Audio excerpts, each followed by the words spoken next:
Good afternoon. My name is Charlotte Potter Kasich.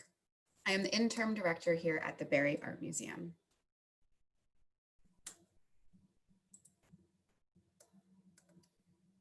The Barry Art Museum is located on the Old Dominion University campus here in Norfolk, Virginia. We were founded by art collectors Richard and Carolyn Barry in 2016, and we opened our doors to the public in November of 2018. Today, we are safely open to the public 6 days a week with all programming on a virtual platform. Thank you for joining us today. The permanent collection has strong holdings in contemporary glass, modernist paintings, marine paintings, and historic dolls and automatons.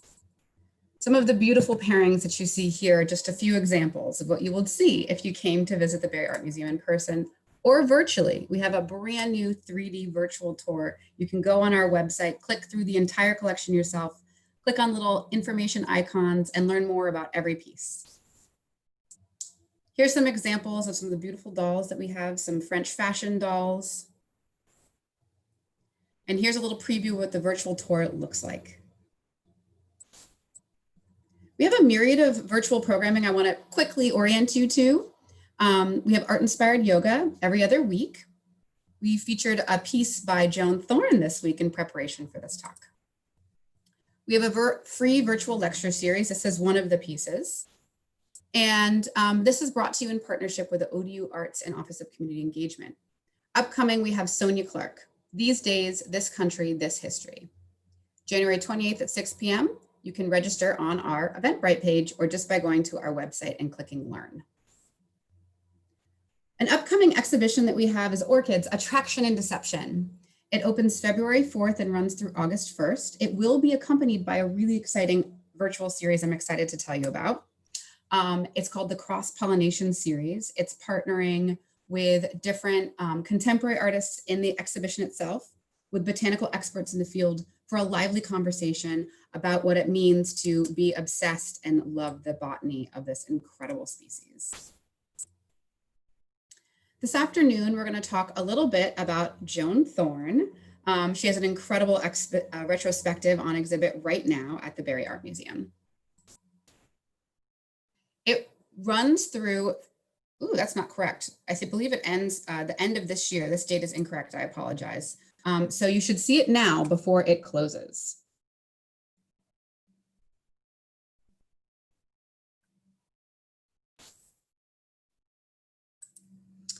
I'm really excited for you guys to join us this afternoon for this virtual conversation with abstract painter Joan Thorne from her New York City SoHo studio.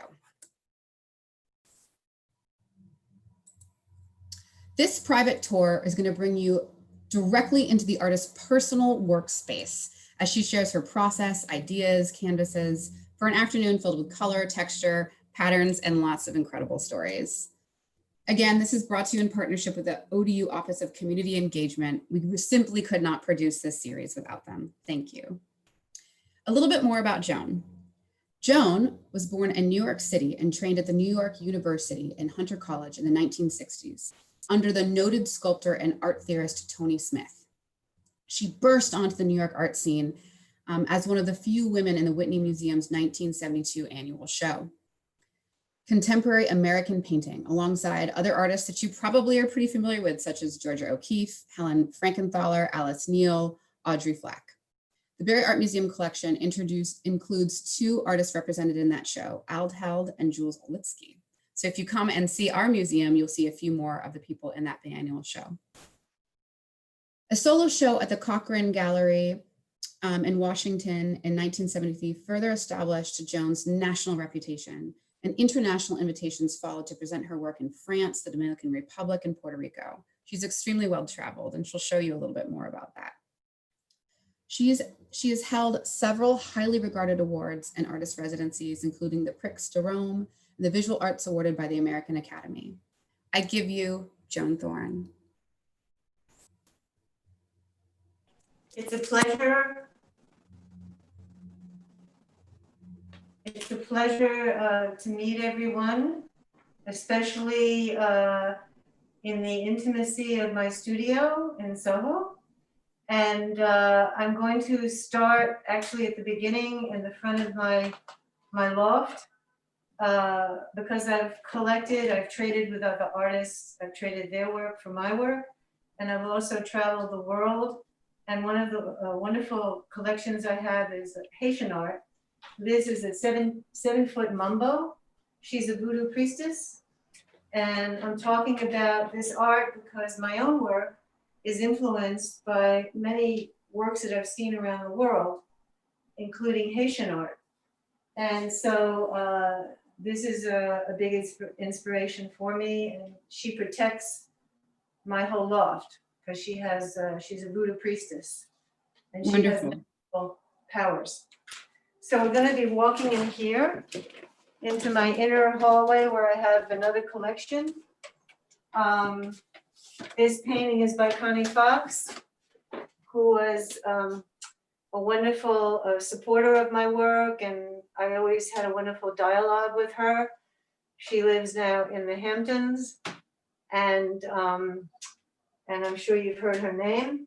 This is a painting by Thornton Willis. Thornton Willis is a very well-known painter.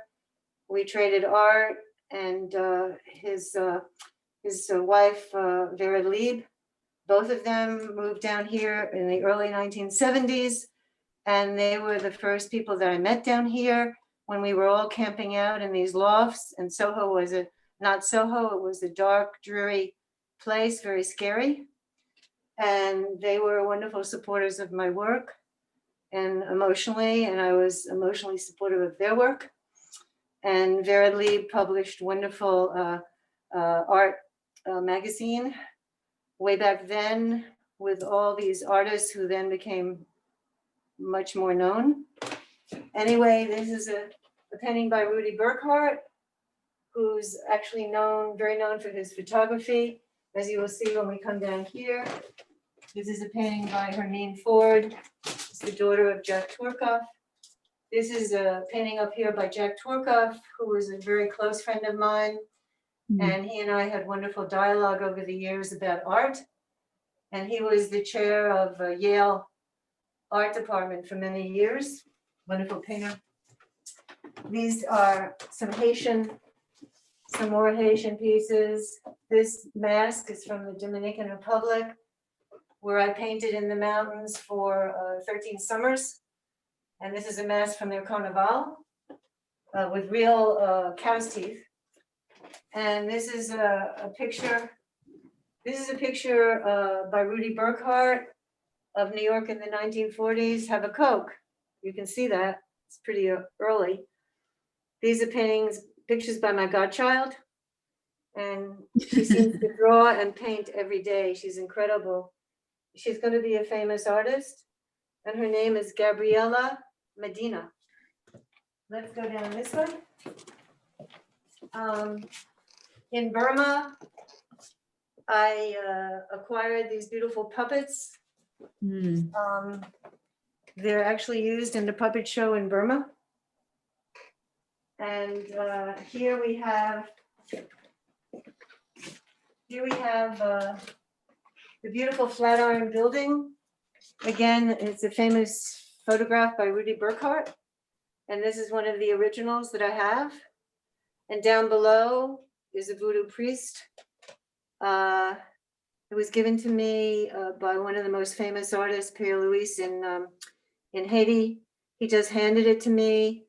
I didn't buy it, he just gave it to me. And it's the only painting he ever did on wood. Here's another Haitian piece. Here's a piece by Bob Moskowitz called The Trade Towers. And I just want to show you this one flower, beautiful flower picture, because I love photography a lot. And my friend David Peskin, who's a wonderful photographer, he did this photograph of this flower, which only blooms at night. So now we're going to walk into my studio. Wonderful. And I'm going to take this opportunity to remind the audience that if they have questions for Joan over the course of this incredible tour, you can use the Q&A feature in the bottom of your screen. And as the conversation unfolds, I'm happy to pose some of these questions back to Joan. Thanks, Joan. Okay. Also, I like to have beautiful handmade things around me. So here on my bed, is a beautiful hand woven of yarn from Peru, from high up Cusco. Mm. And here, walking into here, I have a lot of paintings, Haitian paintings, that I collected when I was 80 also. And here on this bookshelf, there are all artifacts from all over the world, from Burma, from Vietnam, from India, from many places around the world. And this is an early painting of mine. This is an early painting of mine from 1989. And over here we have, since I love photography, we have Hans Namath was a friend of mine, and he was famous for his pictures of Jackson Pollock. So here we have Jackson Pollock and Lee Krasner with the Roman cross in a corner of their room in the Hamptons. And he did this photograph of me in my studio. He took many photographs of me in my studio painting, and they're all now at the the University of Arizona. When he died, they acquired his collection. And this is another painting by Rudy Burkhart. This is a voodoo painting on the left. So now we're going to walk into my studio. And here's my favorite artist, poet, Bob Dylan. Bob Dylan, and I saw a wonderful concert of his a couple of years ago. Here's my mermaid, my Haitian mermaid made of paper mache. Up there is Juan Gris Cubist painting. I love his work a lot. Here we're in my studio, and we can look at a couple of paintings here. Wonderful. This is fantastic. Thank you, Joan. Yeah, thank you very much. You're welcome. So this painting is a very recent painting. It's called Fallen Angels, and is partially influenced by the pandemic. I wrote a poem which I guess I will read to you about the pandemic, because living here in New York and 800 people were dying every day. I was grieving for 3 months or even longer. And I woke up in the middle of the night at 3 o'clock, and I had a pen and paper by my bed, and I was given this poem. I didn't even write it. I was a medium. And I'm going to do a series of drawings based on the fallen angels. That's one of my next projects. And anyway, before I show you the other paintings, I'll read the poem, if that's okay with you. That sounds perfect. Thank you, Joan. So I'm going to read the poem.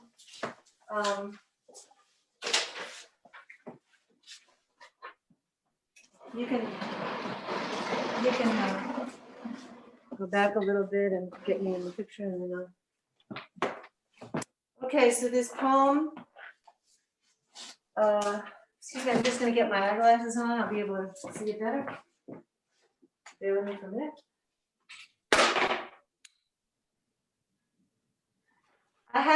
I wrote for 12 years when I was very young.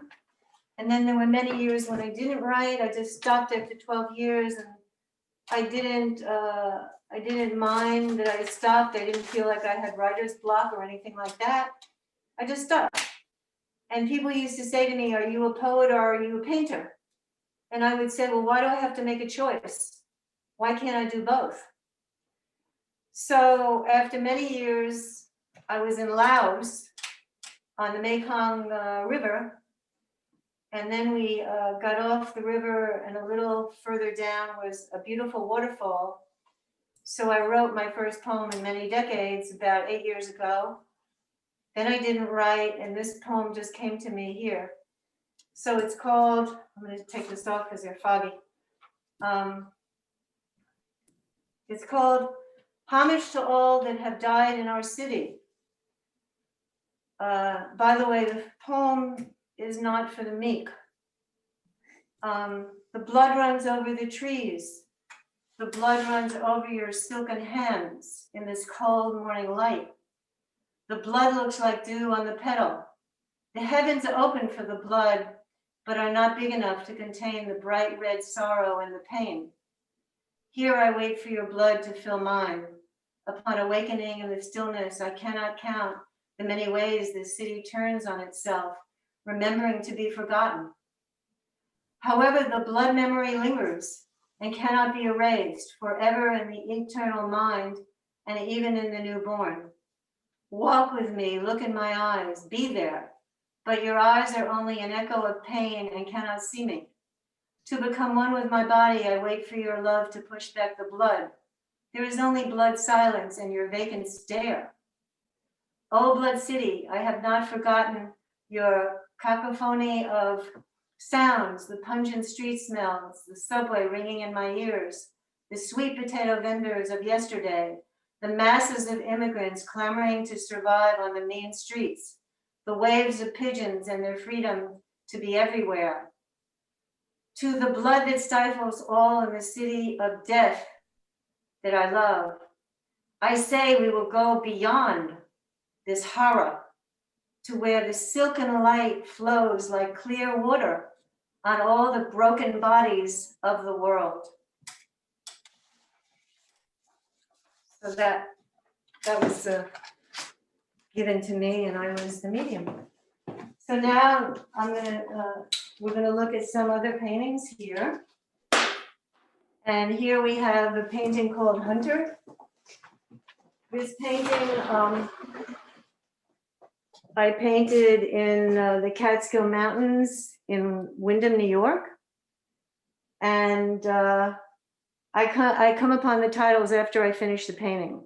So the titles are not literal. Anyway, my painting is very much about color and light. So you can see there's lots of layers of colors and light emanating from the painting. So I like the idea of creating this light coming from outward to the viewer rather than going inward. Although there's a lot of depth to my painting. So then this painting is influenced by my trip to India. It's called Orchids. And this painting was inspired by the beautiful light by a river that I saw in Orchids, which is in northern Italy, and I'm sorry, northern India. And of course, to me, India was such a magical trip. I made so many paintings that were inspired by my trip to India. And the colors, of course, I'm basically a colorist. So color is a very important element of my work. And people say that my work reminds them of a body, of a human body. Well, it's interesting because my father was a hand surgeon. And when I was a kid, before I could walk, I would look at the atlases of the body cut open, the arms cut open, the stomach cut open. And so subconsciously, I think I'm also involved with the inside of the body. And then I have elements in my painting: wind, air, water, light, all kinds of different elements of nature. So I'm also inspired by nature besides my travels.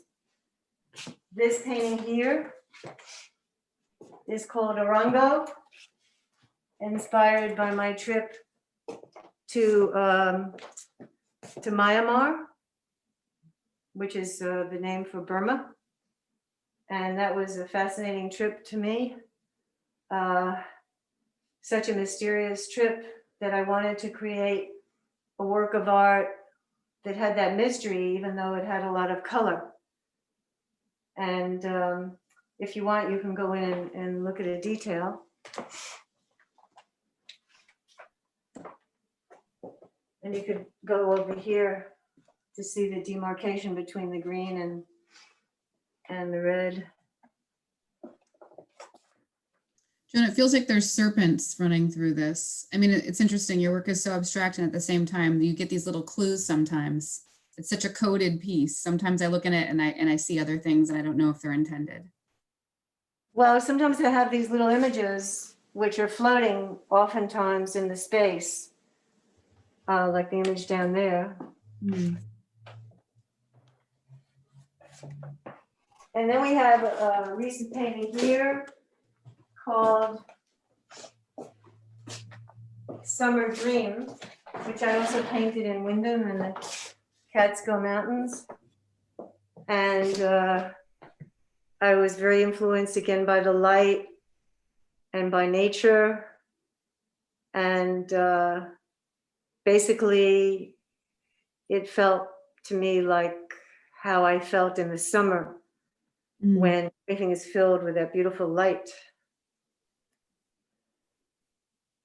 You can see, go get a detail if you like. So Joan, you sort of escaped the New York City pandemic and was able to run out to the Catskills and really get into your practice. The summer piece and the fallen angel pieces, are those the two that you're showing us that were made while you were at Wyndham? Well, recently, Hunter was made at Wyndham at another time, but I didn't really escape because by the time I got to Wyndham on June 8th, my brain was like really fried by all of these people dying in New York. I felt so hemmed in the city. I couldn't go anywhere. And I was grieving for the city because the city had somehow disappeared. And but to me, the most revolutionary thing is to create art, is to create beauty, beauty in the real sense of the word, to give to people in the world so that they can see beauty. And I love, my work is mystical and very involved with a certain form of magic and mysticism. Anyway, let's go to this piece, which is called Tatua.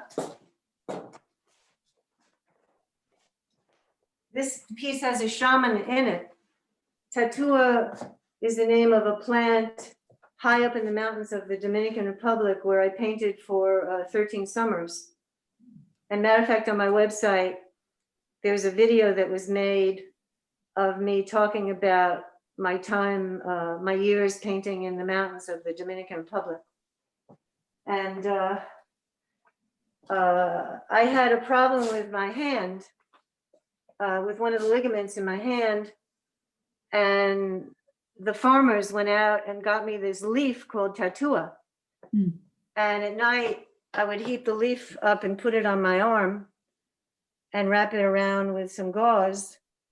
And it actually cured my hand. Wow. And so I titled this painting Tatua,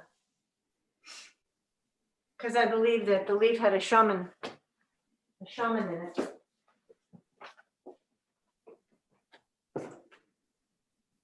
And here is a smaller painting called Dazzle. You can see a more direct connection with the landscape. Although it's still abstract. And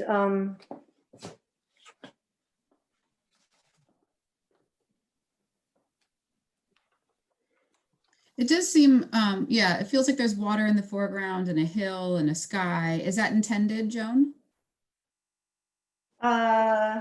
not really, but it just happened that way. Okay.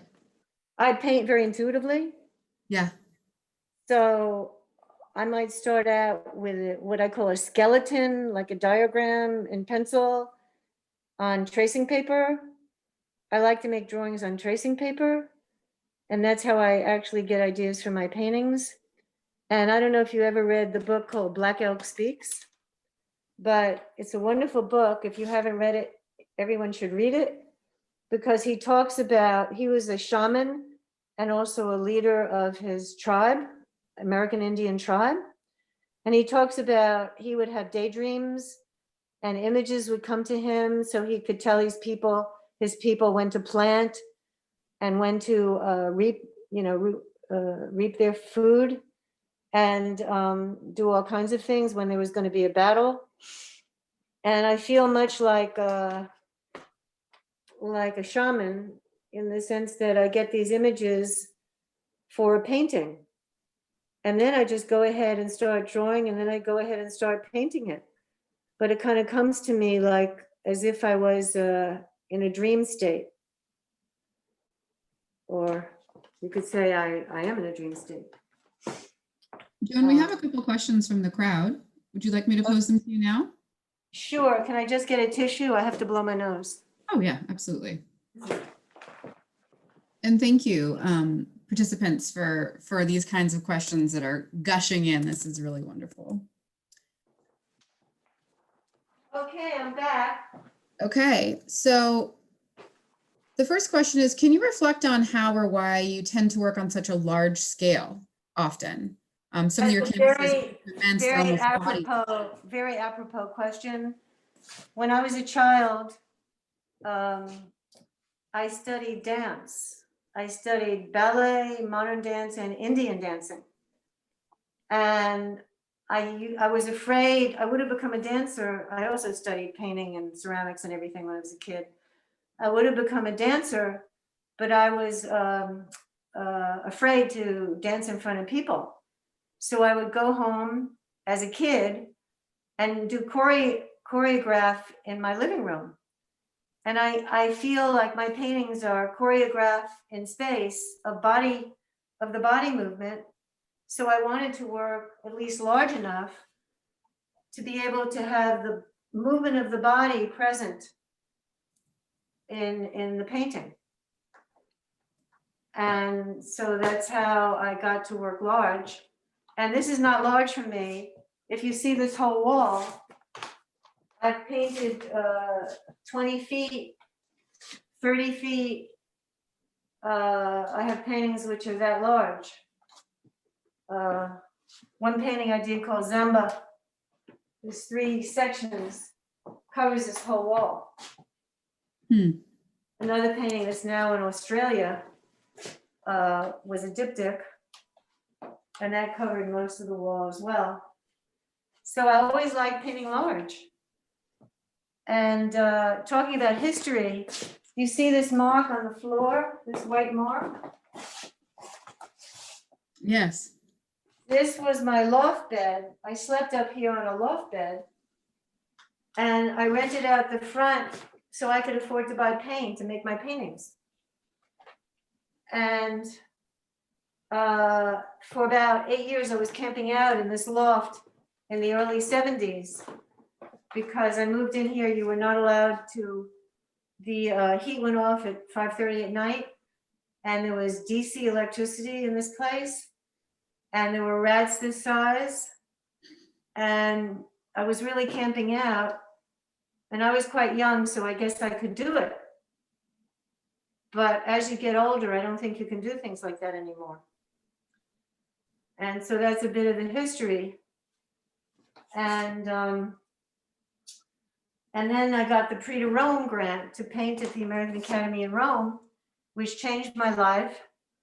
I lived at the American Academy in Rome for 2 years. I spent 10 summers painting in Siena, Italy, which also influenced my work a lot. And when I came back, my doctor said, well, you can't sleep in that loft bed anymore because you're breathing in oil paint, because all my painting is oil paint. So I got this hood.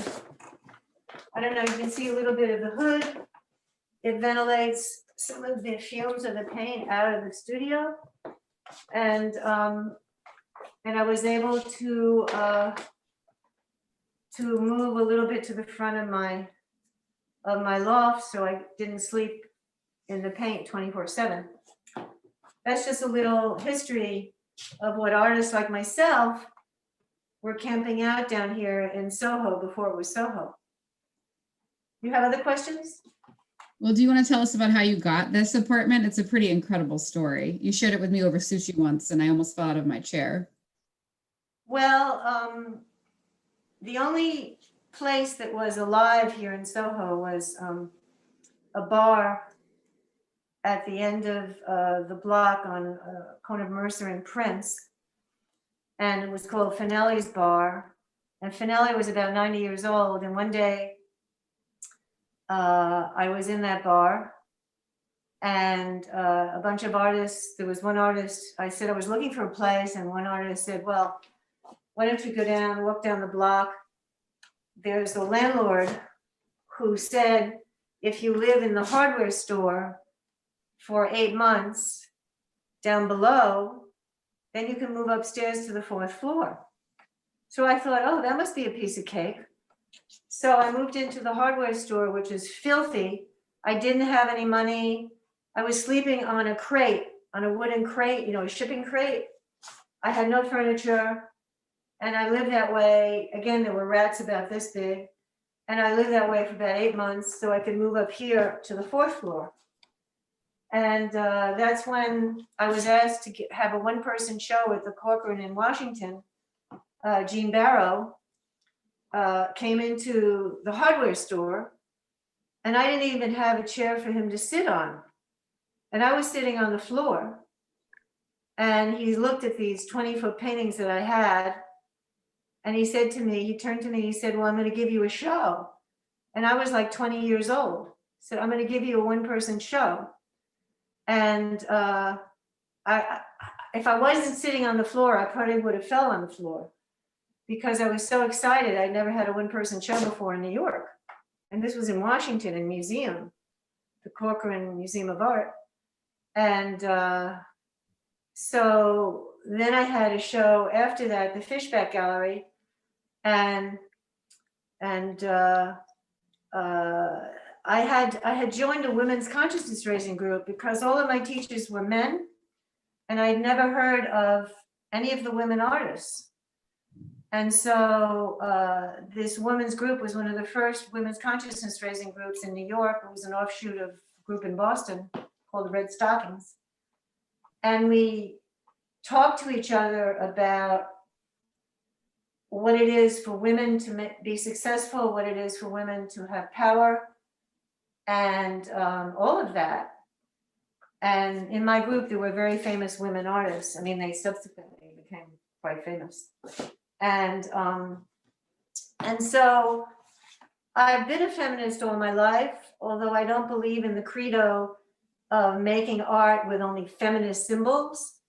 I believe you can be a feminist and make powerful art. I remember at the Fishback Gallery where I had this show after the Corcoran, I was sitting in a room and I heard a professor walk in and say to his students, oh, these paintings are so powerful, they must have been done by a man.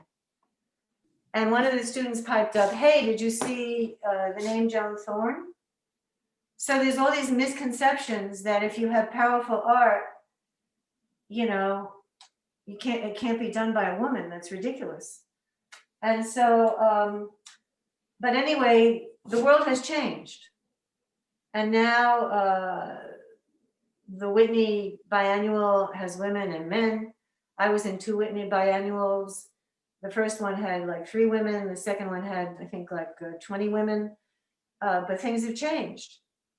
Anyway, I'd like to read the names of some artists who are friends of mine, who I feel I have a nice dialogue with them and their work. One is Susan Kreil, one is Donna Nelson, Judy Pfaff, Connie Fox, and then there's Ruth Ann Friedenthal. They're all what I consider wonderful painters today. Thornton Willis and Stephen Westfall are also painters that I have a dialogue with, and we've been supportive of each other's work. And I mean, the list is long, but I thought I would just mention these people because art isn't made out of a vacuum. Every artist is a person of their own environment and their own period in time. And so we don't just hatch out of an egg into nowhere or from nowhere. There's a whole interim. Van Gogh is one of my favorite painters, Vermeer, and Mondrian, and Rembrandt. So I'm in that genre of painters who paint light and have, as you see, brushstrokes are very important in my painting. And when I was a kid, I went to the Metropolitan Museum of Art, and got fascinated by the early Chinese paintings, where it was all about the brushstroke. And it was, you know, just somehow got into my brain. Also, Jackson Pollock was a big influence early on when I started out, and abstract expressionists.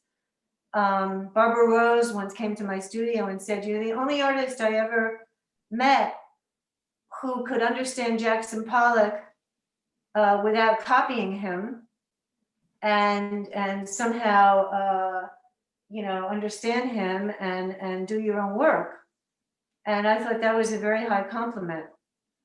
Absolutely. Anyway, are there any more questions?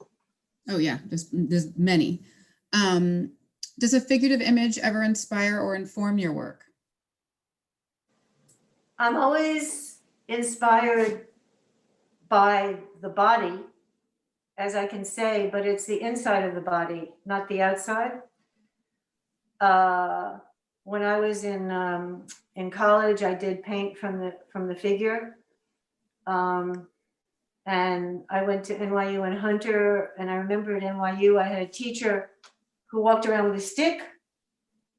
And he said to me, "Why do you have this arm flying off of the canvas? Why do you have this leg flying off of the canvas?" And I said, "Because I want to." And he said, "But that's not the way to paint a figure." And so he and I didn't see eye to eye.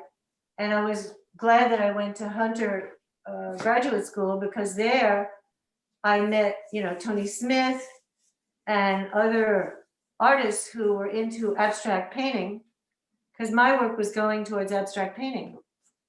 And so, but anyway, I have a blessed education in terms of my wonderful teachers. And so I was always excited about inventing things, inventing images, rather than sitting there and painting a shoe or painting a figure even. I can do that, but it doesn't send me, so to speak. Another question is, some of your paintings seem to pop out. Is that intentional? Yes, they come out and they go back. So, and when I draw on layers of tracing paper. So you can have one piece of tracing paper, put it over another, put it over another. And so I think of layers in space. If you look at this painting here, you can see different layers, different colors in space. And my work is not flat. A lot of abstract art is flat, especially the minimal art. But I believe I was influenced by this wonderful film called Orfeo by Cocteau. There's one scene in that film, I've seen that film like 12 times, where Eurydice and Orfeo put their hands out and they walk through a mirror into Hades. And I've always thought that there's a painting behind a painting behind a painting behind a painting on into infinity. And so it's impossible to paint because there's always a painting behind it. So I feel like I've tried to do the impossible, which is fine with me. Joan, do you ever feel like a painting is a failure and paint over it? Yes, I've had paintings that I jumped on. I've had paintings that and you learn the most from the ones that are failures because they failed for various reasons. And when you see that and you destroy them, then it's like giving birth. You can give birth to other paintings. I remember once Rudy Burkhart came to my studio and I hadn't decided whether a painting was finished. Usually I can decide. And he looked at me and he said, okay, Joan, put it away for about 3 months, take it out and it will finish itself.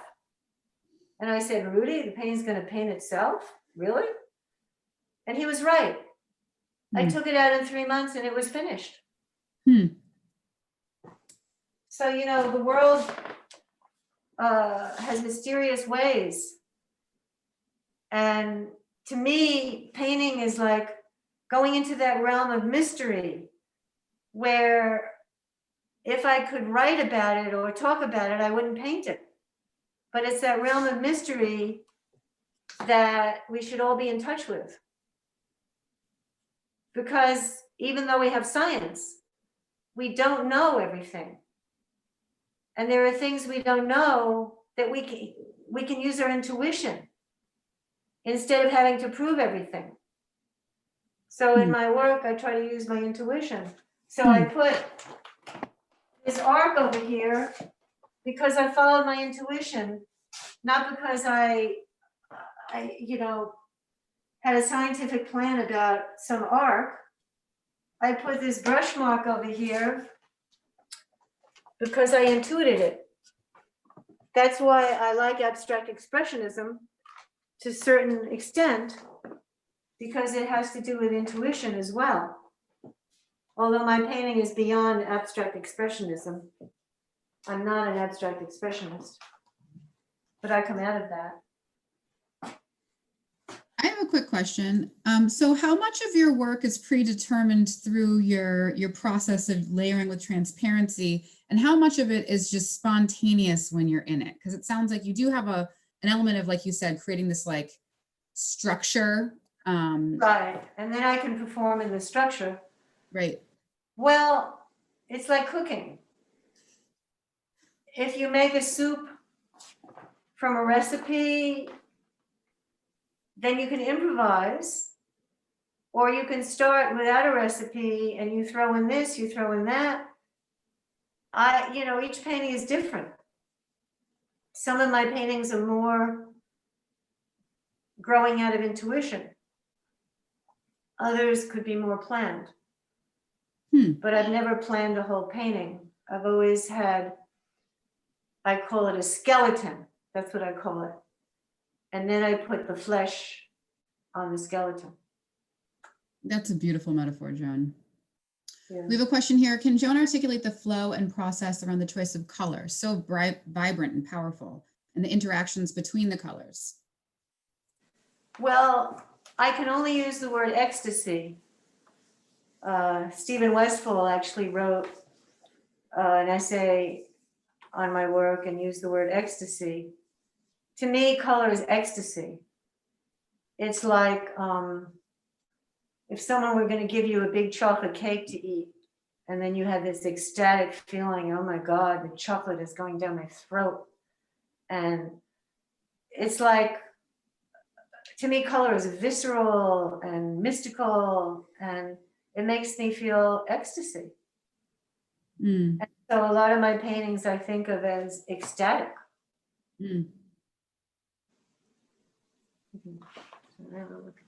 Here's a question. How has your art changed over the years, and where do you see it going in the future? I feel like your retrospective exhibition that's on view right now at the Barry answers a lot of these questions, but for some of those people at home, they don't have the opportunity necessarily to view it, although I will say they can do it virtually with a 3D tour on our website.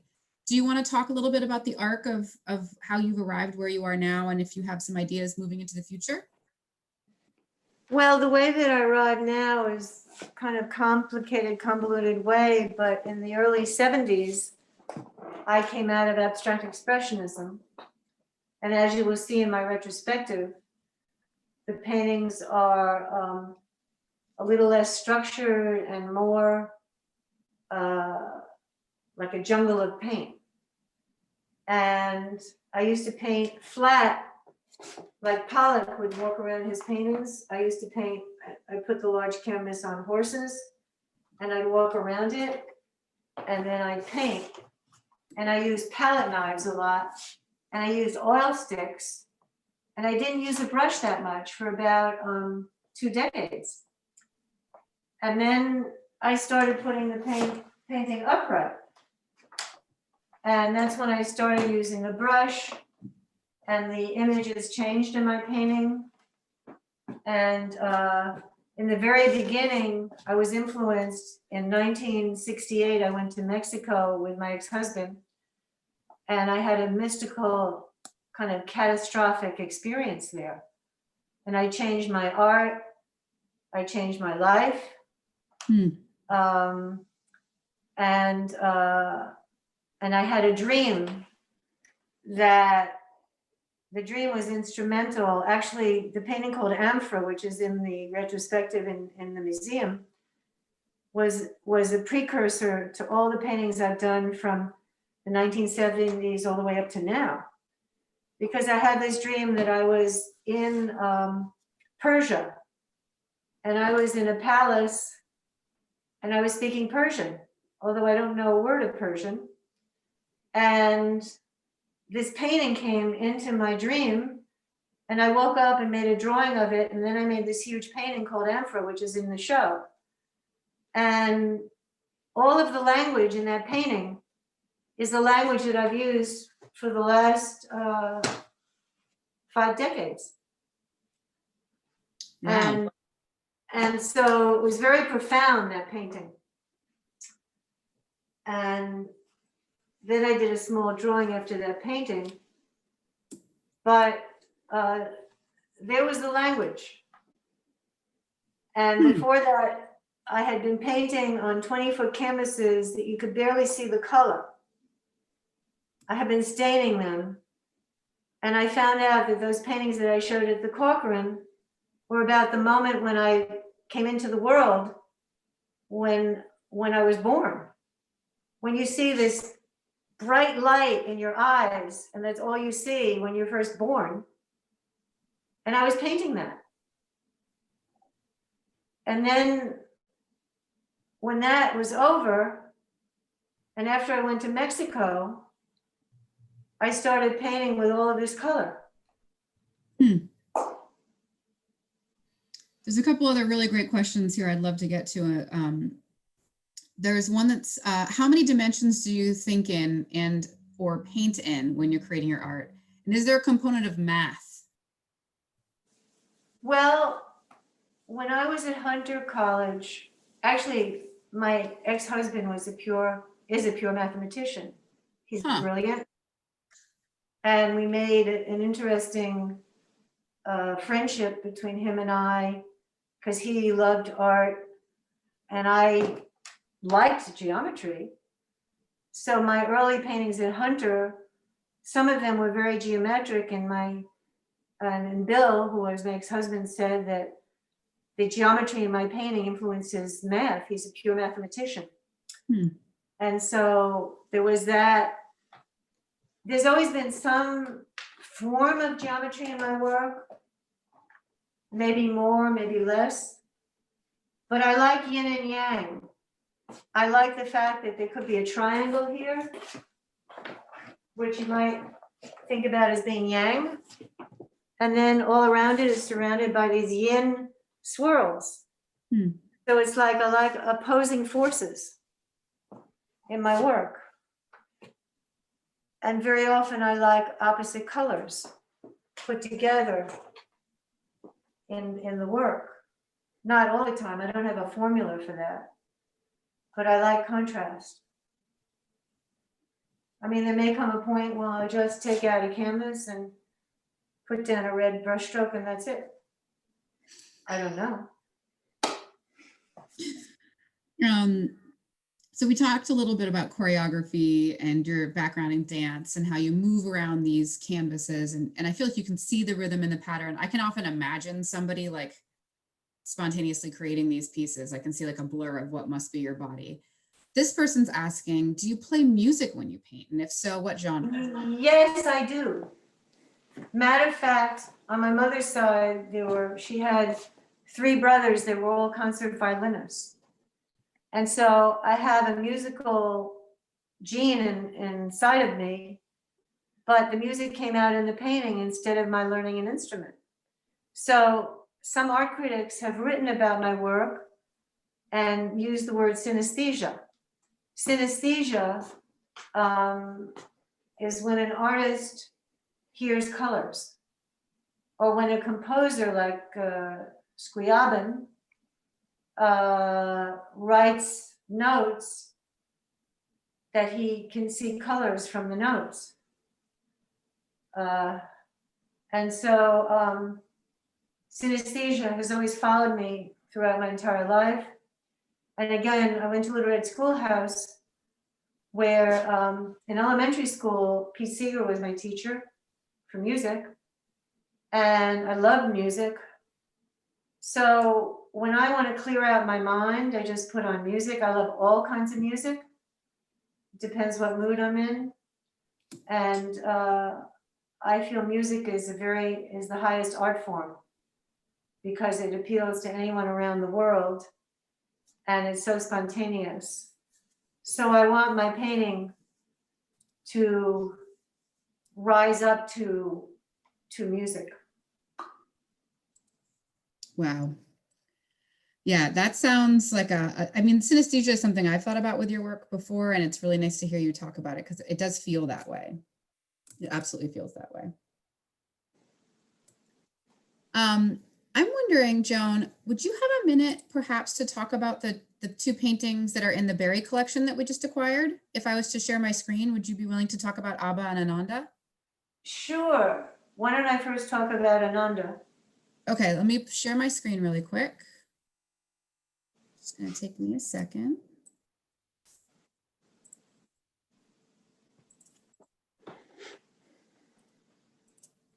Okay. So on the left, we have Abba, and on the right, we have Ananda. Well, I don't want to compare them because they're from different periods in time, but I could talk about each one. That sounds great. So Ananda was a painting that I did after my trip to India. And it's a Sanskrit word, which means love. Love and different aspects of love.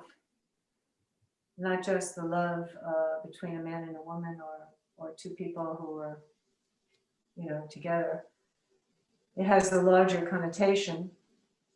And this painting, I can say, for me, was truly mystical. And the whole experience of painting it was mystical. And I, of course, recall the beautiful light in certain parts of India that influenced the painting. And then, the raga, the Indian ragas. I was listening to that, thinking of that. And so you can see the raga actually swirling around in space in that painting. And basically, ironically enough, 3 blocks away from me is a wonderful Indian restaurant called Ananda. They have the best Indian food in all of Manhattan. And I walked in and I said, wow, I made a painting called Ananda. It was wonderful seeing an Indian restaurant called Ananda. Anyway, that's a little sideline.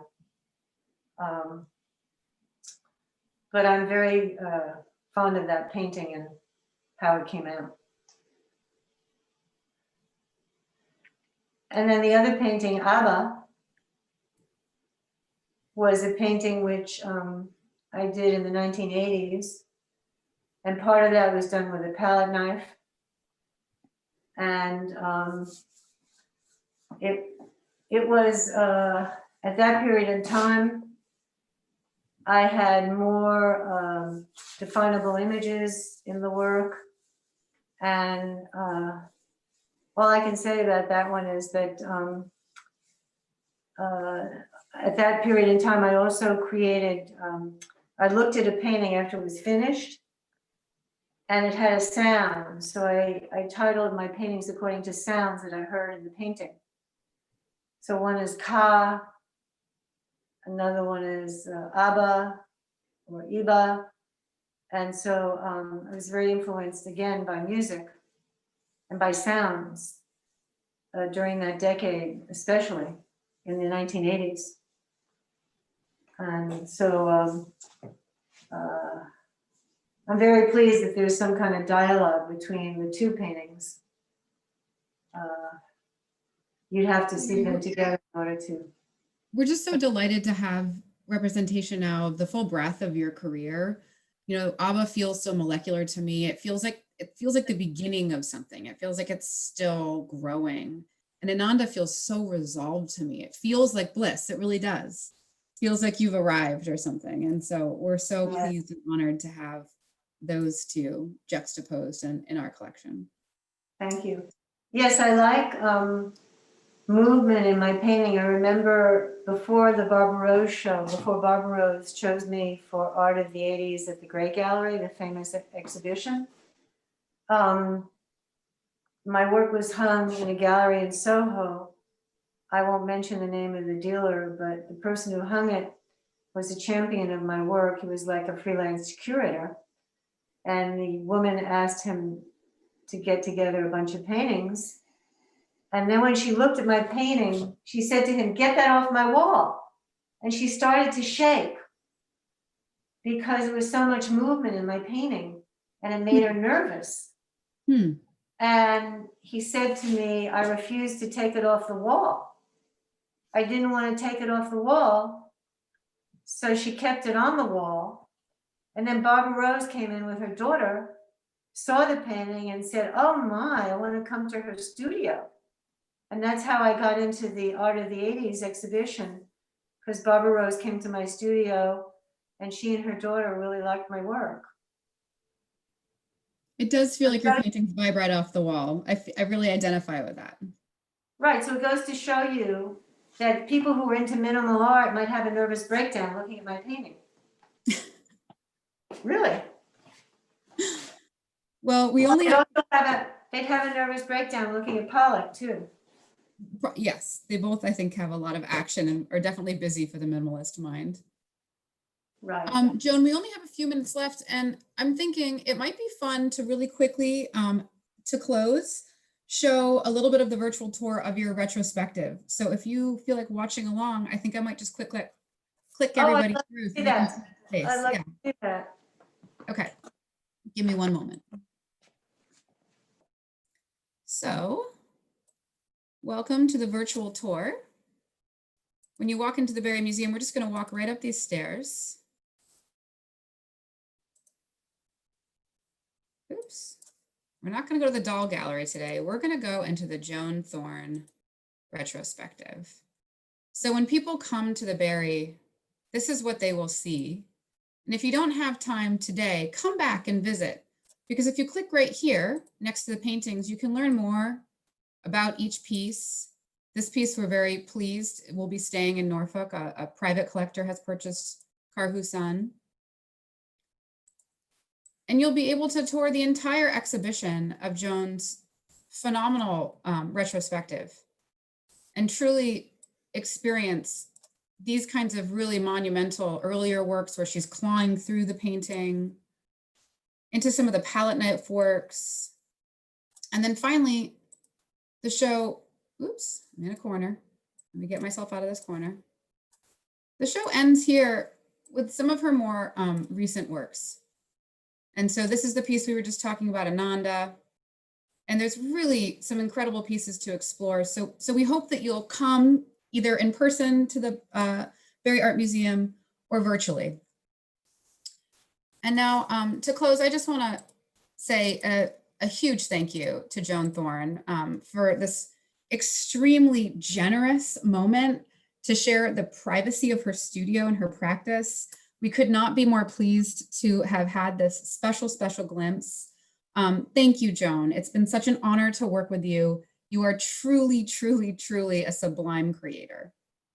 Oh, thank you so much, Charlotte, for that wonderful compliment. And I wanted just to say thank you for everyone who's here in my room looking at everything and hopefully getting something enjoyment from it.